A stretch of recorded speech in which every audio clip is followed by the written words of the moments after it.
como é que foi, que começou toda a parada e como é que foi o desenvolvimento de tu fazer as turnês pelo Brasil com as bandas gospel que tu tocou, quais foram as bandas, enfim, conta a tua trajetória dentro desse processo que tu participou de tocar pelo Brasil todo com essas bandas aí. Começa que eu sempre fui cristão, né, mas eu não era cristão evangélico, digamos assim, tá?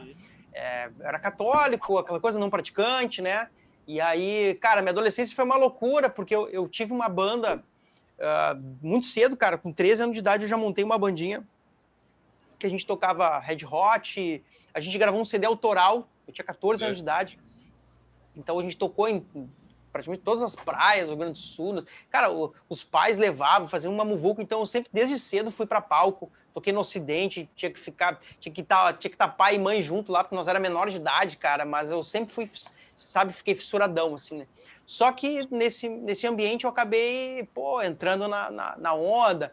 Eu ensaiava no estúdio dos caras da Cachorro Grande, quando eles moravam, todo mundo lá perto como é que é? Sabe o bar, o Garagem Hermética? Sabe o Garagem Hermética? Então, eles moraram uma época ali, sabe? E aí tinha um estúdio, do lado do Garagem Hermética, aí tinha um estúdio, então... E ali, mano, o pessoal, né? Eu gurizinho e tal, queria estar no meio, eu chegava mais cedo no estúdio, E vamos dar um 2 aí, eu digo, opa, tamo junto, eu sou músico, eu quero fazer tudo que os músicos fazem, né? Comecei a fumar uma coisinha ali, e aí com 18... né? Claro, sempre tocando, sempre fazendo umas paradas, tudo. Com 18 anos, cara, eu dei um primeiro teco, cheirei uma primeira carreira e aí descambou tudo, né? E aí comecei a cheirar, beber junto, fumar, enlouquecer, e aí a música ficou de lado, basicamente, assim, né? Foi uma fase bem complicada e tal. E comecei a vender meus equipamentos, né? Aí saí da garagem. Foi uma situação bem complicada. E, mano, eu quase me matei, na real, assim, sabe? Quase tive uma overdose e tal, foi bem sério, até que eu pedi, assim, pra ser internado. Cheguei pros meus coroas, falei, não aguento mais fumar maconha, não consigo parar, cheirar cocaína, beber, cheirar loló, e uma loucuragem. Eu acho que eu pesava uns 40 quilos, mano, tava, assim, ó, uma caveira, sabe? E tocava muito pouco, assim, aí tinha perdido as bandas tudo, já não tocava mais e tal, e acabou que eu não tinha grana para ser internado, assim, numa clínica boa. Ou era o bagulho na ruteira mesmo, do estado mesmo, ou ia ter que me virar, né? E aí, o que acontece? Minha irmã estava frequentando uma igreja e eu resolvi pedir não, vou ver qual é que é isso aí, né? Vou ver, porque eu sempre acreditei em Deus, em algo superior, algo, sabe, que rege tudo e tal, e isso sempre me deu um conforto, sabe, de daqui a pouco as pessoas que a gente perde, a gente encontrar mais pra frente, sempre me ajudou muito, sabe? E aí resolvi ir nesse lugar, fui, cara, teve um lance, rolou uma parada muito sinistra, assim, muito louca, assim, porque, cara, eu entreguei mesmo a vida para Jesus, eu olhei, não, pai, eu quero parar com tudo isso, eu não consigo, me ajuda, pai, realmente eu tô aqui, eu sou uma merda de pessoa, tô deixando toda a minha família sofrer e preciso de ajuda. Mano, não é que o bagulho funcionou, mano. Foi louco, assim, no dia seguinte eu não tinha nem vontade de fumar, de cheirar, de nada. Coisa que era muito difícil. Eu queria parar e não conseguia, sabe? O vício é um troço muito forte, mano. Principalmente de coisas como cocaína, como crack. Eu fumava pitico, fumava toda a porra toda. E aí, cara, aquilo eu fiquei maravilhado, assim, né? Fiquei, cara, então isso aqui é de verdade mesmo, sabe? Tem um Jesus, um Deus mesmo que pode ajudar a gente, que se a gente pedir ajuda, ele pode auxiliar. Às vezes não da maneira que a gente espera, quer, na hora e tal, mas ajuda, sabe? Existe um amparo. Então, mano, comecei a frequentar a igreja e tal. Cara, a igreja tem um monte de falha, tem um monte de porcaria. Inclusive, hoje eu nem frequento mais. Eu tenho os meus hábitos cristãos, mas longe de prédios e instituições e coisas, né? Que pregam um monte de hipocrisia e ficam enchendo o saco, pedindo dinheiro, entendeu? Nem curto isso daí. Mas nessa época eu entrei para uma banda chamada Tanlan, que era que ficava no meio que um limbo, assim, tá? Eles chamavam de crossover. Era uma banda que é formada de cristãos, a gente tocava em bar, tocava no Opinião, tocava nos botecos, tudo, mas também tocava nos eventos da igreja, em alguns, né? Algumas igrejas que não eram preconceituosas com a gente. Porque as letras, se for pegar, falavam de experiências com Deus, experiências de vida. Era tipo letra pensada, letra boa, letra bacana. Eu não falava de porcaria, não falava de besteira nem nada. Não tava a realidade, né?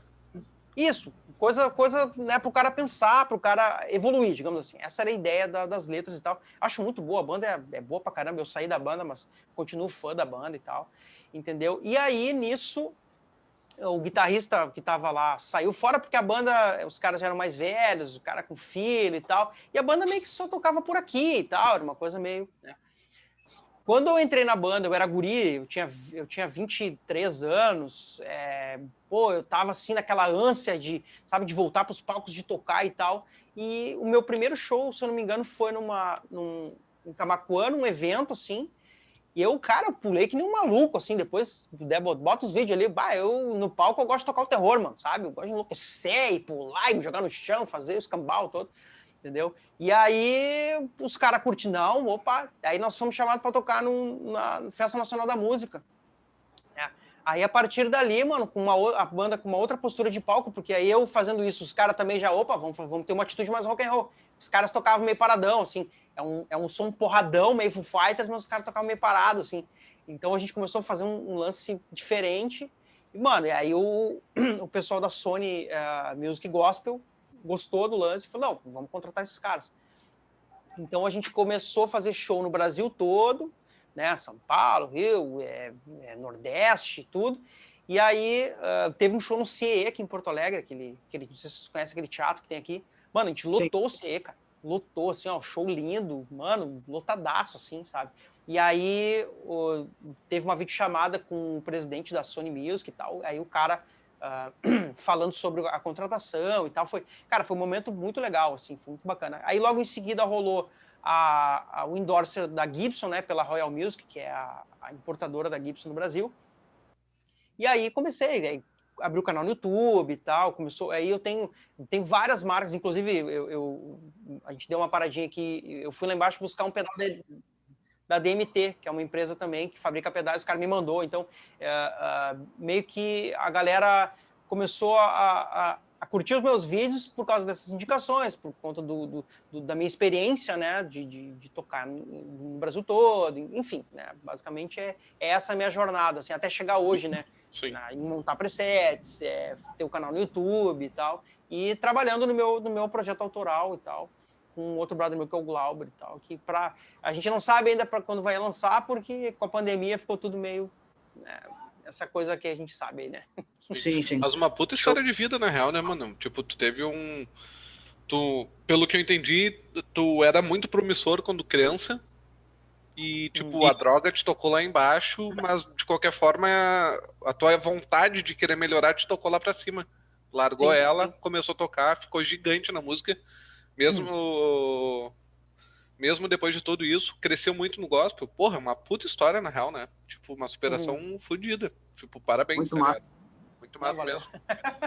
Não foi fácil, assim, não foi fácil, mas cara, eu tenho orgulho da minha história, graças a Deus, deu tudo certo no final, pelo menos. Hoje tenho uma família linda, tenho minha mulher, minha filha, Maria, meu Deus, a maior bênção da minha vida, tá ligado? Então, hoje eu trabalho pra isso, sabe? Com certeza, sempre alcançar meu sonho, né? Sim. Mas pra ter minha família perto de mim, junto comigo, e sempre bem, com saúde. Que irado, meu. Show de bola.